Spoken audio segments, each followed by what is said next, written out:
வரைக்கும் இருக்கிற இந்த தேசிய நெடுஞ்சாலைத்துறை வந்து நெடுஞ்சாலையில் அதிகமான அளவில் சாலைகள் வந்து சரியான முறையில் பராமரிக்கப்படாமல் இருக்கிறதுனால வாகனங்களும் பொதுமக்களும் அதிகமான அளவில் வந்து பாதிப்புக்குள்ளாகிறாங்க.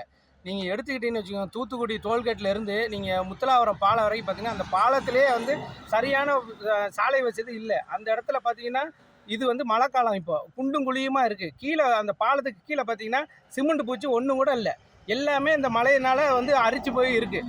அதில் ஏற்கனவே வச்சுருக்கிற அந்த பார் கம்பிகள் எல்லாமே இப்போ துருப்பிடிச்சிருக்கு. பாலமே வந்து அந்த முத்தலாவரம் பாலமே வந்து இப்போ வந்து துருப்பிடிச்சு அதில் உள்ள சாலைகள் சீரமைப்புக்கப்படாதனால பாலமே வந்து அந்த கம்பிகள்லாம் துருப்பிடிச்சு வந்து இப்போ ரொம்ப இடிஞ்சு விழு நிலையில் இருக்குது. இதை வந்து தேசிய நெடுஞ்சாலைத்துறை வந்து முறையான பராமரிப்பு செய்யாதனால தான் இவ்வளவு பிரச்சனைகள் வந்து வந்துட்டுருக்கு. ஏன்னா தூத்துக்குடியிலிருந்து சென்னை வரைக்கும் பார்த்தீங்கன்னா கிட்டத்தட்ட ஒரு நாளைக்கு 1000 வாகனங்கள் போகுது. எல்லாமே வந்து கனரக வாகனங்கள், எல்லாமே தூத்துக்குடி துறைமுகத்துலேருந்து சரக்கு ஏற்றிட்டு போகிற வாகனம்.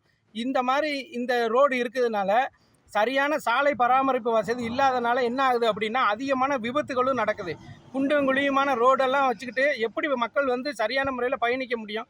இப்போ மழை காலம், சின்ன குழியாக இருந்தால் கூட அதிகமான அளவில் வாகனங்கள் செல்லும்போது அதில் தண்ணி தேங்கும்போது கூட கொஞ்சம் சாலைகள் வந்து டேமேஜ் ஆகுது. இதை வந்து என்ன செய்யணும்னா தேசிய நெடுஞ்சாலைத்துறை வந்து உடனடியாக சரி செய்து மக்களுக்கு வந்து நல்ல முறையில் சர்வீஸ் செய்யணுங்கிறது தான் எங்களோட விருப்பமாக இருக்குது. ஏற்கனவே 2 வருஷத்துக்கு முன்னாடி இந்த தேசிய நெடுஞ்சாலைத்துறைக்கு வந்து தேசிய நெடுஞ்சாலைத்துறை ஆணையம் 400 கோடி அபராதம் விதித்தாங்க தூத்துக்குடி டோல்கேட்டில் உள்ள புதூர் பாண்டியாரம் டோல்கேட்டுக்கு.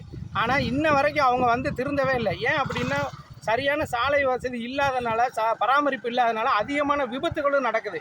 இப்போ பார்த்தீங்கன்னா கடந்த 4 மாதத்தில் வந்து 30 பேர்கிட்ட இறந்துருக்காங்க.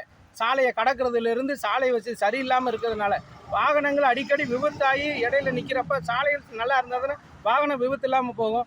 வாகனங்களே இந்த சாலை குண்டு குழியுமாக இருக்கிறதுனால பழுதாகி போய் நிற்கிது. அந்த பழுதாகி நிற்கிறப்போ மற்ற வாகனங்களுக்கு தெரியாமல் சரிவர கவனிக்க முடியாமல் இருக்கிறதுனால அதிகமான விபத்துகளும் நடக்குது. இந்த முத்தலாவரம் பாலத்தில் வந்து சாலைகள் வந்து செய்திகளை உடனுக்குடனும் துல்லியமாகவும் தெரிந்து கொள்ள சப்ஸ்கிரைப் பண்ணுங்க.